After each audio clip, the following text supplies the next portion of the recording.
Hi, everybody, and welcome to Module 5. Module 5 is a 2-week module because we're covering 2 chapters. There are 2 critical chapters, though, that go together because they both explore the socialization process, but from different perspectives.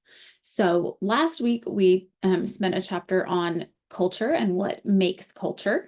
And a big part of culture is how we're socialized.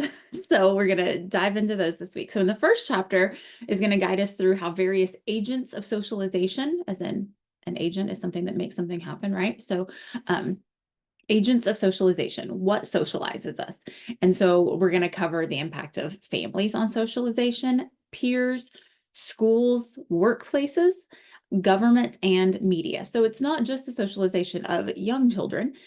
We're all being socialized all the time, right? So even though children aren't in the workplace yet, this talks about socialization of everyone, some with a focus on young children, of course. But all of those things I just listed play a crucial role in molding the individuals that we all become. In the second chapter, we're going to shift our focus some to the concepts of sex, gender, and sexual orientation. We'll explore the idea that gender is not just a biological factor, but a social construct shaped by societal expectations. So we're also going to take a closer look at how gender differences develop and the unique challenges faced by LGBTQ plus families and children in our society. I want to take a moment to acknowledge that some of the topics we're going to cover in the second chapter, chapter 4, particularly around gender being a social construct and challenges faced by LGBTQ plus families and the children that they're raising, might be sensitive for some of you or could even challenge your personal beliefs. But I want to point out that it's important to recognize that as early care providers, we serve diverse families and children, each with their own unique backgrounds and experiences. And so understanding these perspectives is essential for creating inclusive, supportive environments for all children. Regardless of any personal views that you might have, it's our responsibility to be familiar with these issues so that we can approach our work with empathy, with professionalism, and with commitment to the well-being of every child that we serve. So by the end of this module, hopefully you'll have a deeper understanding of both how society influences individuals and how concepts like gender and sexual orientation are understood and navigated in various social contexts.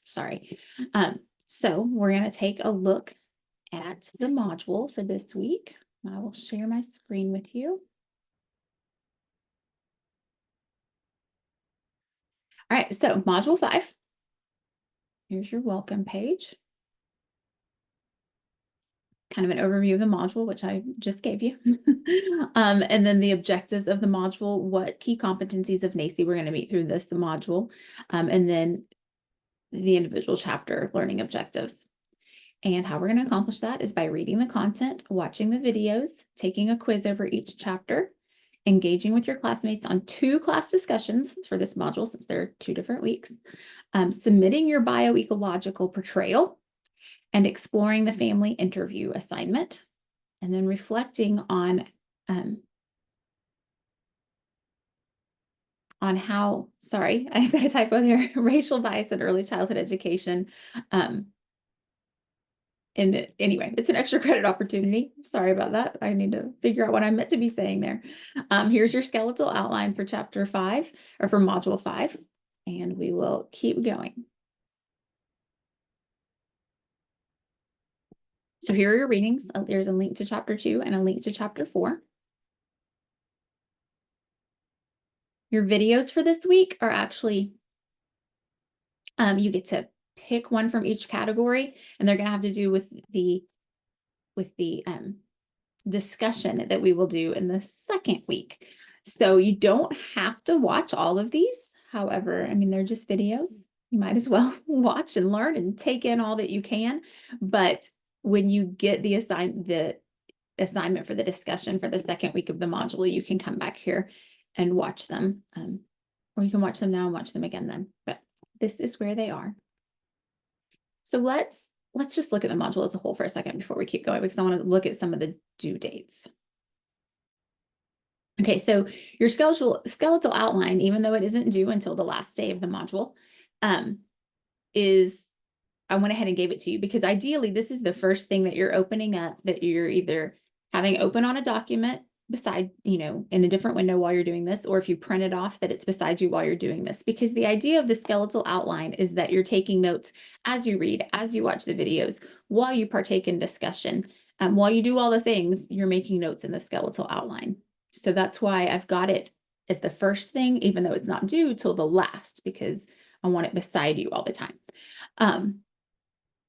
I've pointed out to some of you have already been doing this. Some of others I've pointed out that I think it would be really helpful to you as you're taking these notes to write down page numbers or to write down the title of the video and maybe the time stamp on something that you like.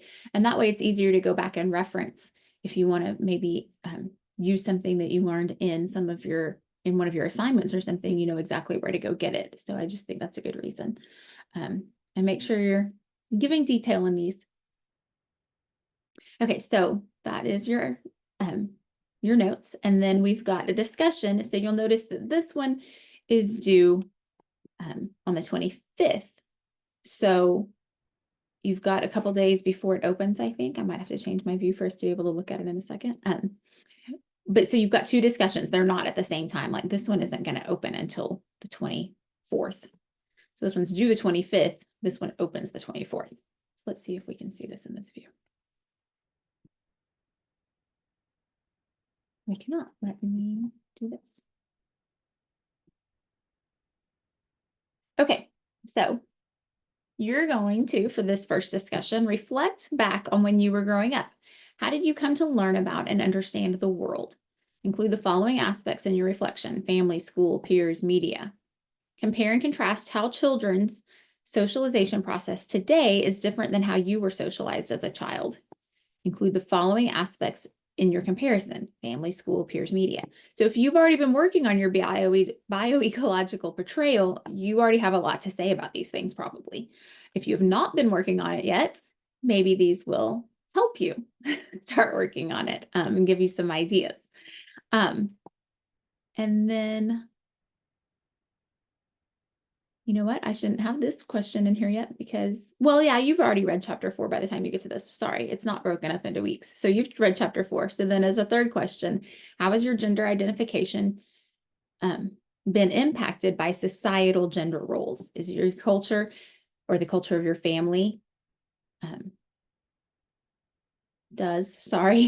support American ideals about gender roles? If yes, how? If no, how not?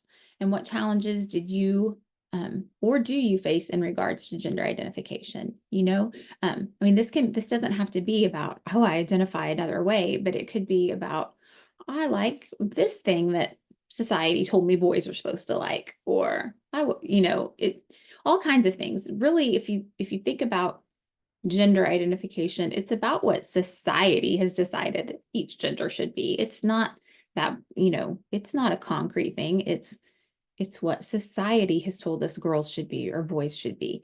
And so if you ever want to fight against gender norms, really it's the culture that we that we should fight against, not necessarily science. It's what culture has decided those things should mean.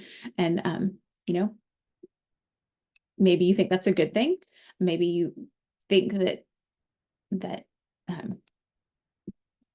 that helps draw some lines. I don't know. Or maybe you think that we should come up with ways to kind of erase some of those lines. But this is your chance to write about it. So your post should be 1 to 2 paragraphs long. Because I guess maybe 1 and 2 could be a paragraph, or it could be 3 paragraphs where you break each of these up. And then don't forget to comment to peers, to provide references to course materials in your responses, and to include an artifact.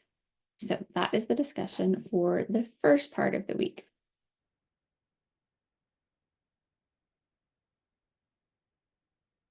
And then your bioecological portrayal, which you got all the instructions for last week and should be working on.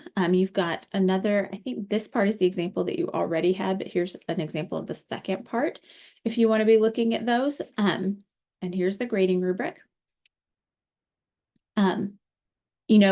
This week, this chapter 2 relates exactly to these because it's asking you to consider how family, peers, school, the workplace, the government, and mass media have impacted you. And that's part of the design of the bioecological portrayal. So you see how it's all coming together now. You've got a chapter 2 quiz. You have until September 30th on both quizzes. So the end of the 2-week module, but if it were me, I'd take them first because the way I create these quizzes is to kind of guide you through the reading. And so, it helps you understand the material as you go, I think is the aim. They're open books, so they're not intended to be a quiz of, did you memorize the material? There, are you understanding the material? So even though you've got till the 30th, I would do these. Well, I'd probably do them first.